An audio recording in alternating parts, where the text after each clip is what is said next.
se préparer au carve-out, identifier les actifs. Alors là, on est dans les aspects opérationnels et ce slide vise principalement ou quasi exclusivement les opérations de vrai carve-out, c'est-à-dire on sort un actif, contrairement à une société, puisque par exemple, ce qu'on vous disait tout à l'heure, c'est quand vous cédez une société, vous cédez l'intégralité de l'entité, avec tous ses actifs sans pouvoir choisir ce qui est à l'intérieur. Par contre, évidemment, même quand on est en cession de titres, on recommande vivement de faire un tout petit état des lieux pour s'assurer que l'opération envisagée ne rencontrera pas au fil de l'eau d'obstacles, et notamment au niveau des contrats que l'on souhaite pouvoir transférer et qui pourraient, le cas échéant, rester derrière.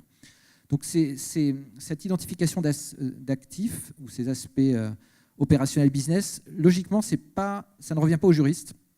On va dire ça revient aux personnes qui soit sont côté cédant, soit sont côté repreneur, et qui vont devoir identifier tout ce qu'ils aimeraient bien retrouver dans l'entité qu'on aura carve-outée et qui lui permettra de fonctionner de façon quasi identique à la situation de départ.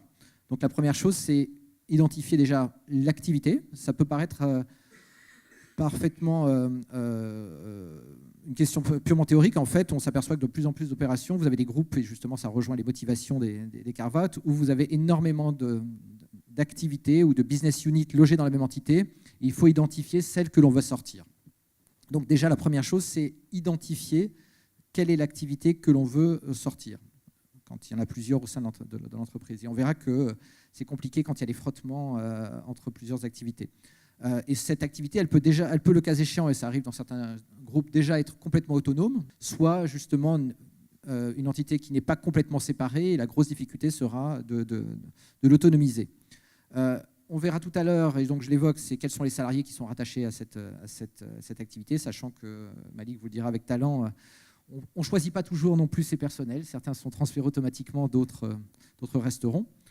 Ce qu'il faut regarder aussi, c'est tout ce qui est process. Qu'est-ce qui est commun, quand toujours en session d'actifs, quand on a des shared services, comme diraient les anglo-saxons, donc des services qui sont partagés et qui profitent à plusieurs business ou business units dans une entreprise. Classiquement, c'est toutes les fonctions centrales, comptabilité, P, RH. Et quel nouveau process faudra-t-il mettre en place ou en œuvre post-séparation, soit en créant, en ayant les ressources day one, enfin, du premier jour, soit via un TSA, donc un Transition Services Agreement, la possibilité pour l'entreprise de bénéficier pendant une période d'accompagnement de certains services qui étaient dans l'entreprise et donc de ce qui n'est pas carve-outé.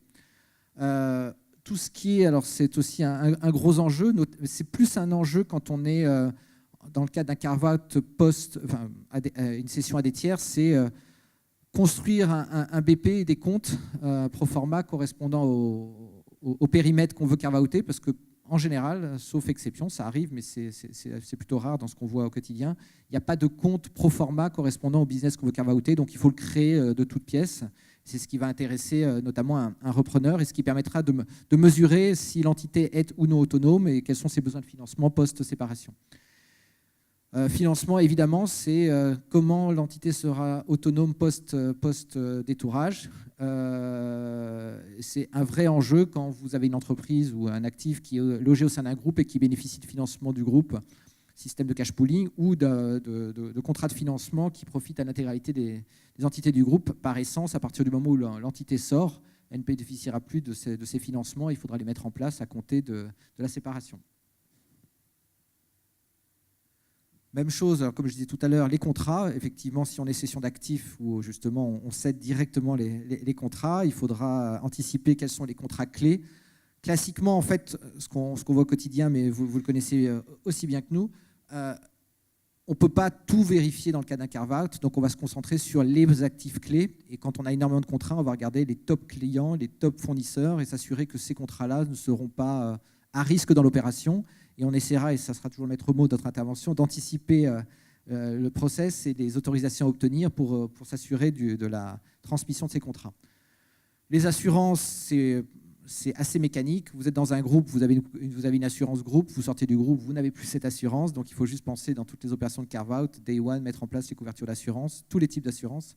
Ça peut être l'occasion de remettre à plat, mais c'est vrai que dans certains groupes, on s'est aperçu que certains clients avaient des conditions particulièrement avantageuses et la sortie d'un groupe peut constituer un coût qu'il faut aussi anticiper. C'est pour ça qu'on vous disait tout à l'heure que dans les comptes, il faut anticiper tous les coûts et ce qui peut paraître anodin, notamment les assurances. Bon, ça dépend évidemment des business. D'un point de vue logistique, c'est évidemment les actifs.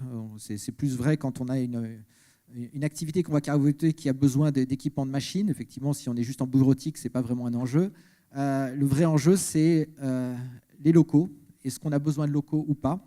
Et dans le cadre du carve-out, est-ce qu'on va sortir et transférer des locaux? Donc ça fait partie des choses qu'il faudra anticiper. Même chose, si on n'a pas de locaux, il faudra anticiper les coûts de remplacement, de déménagement et de mise en œuvre d'un nouveau bail.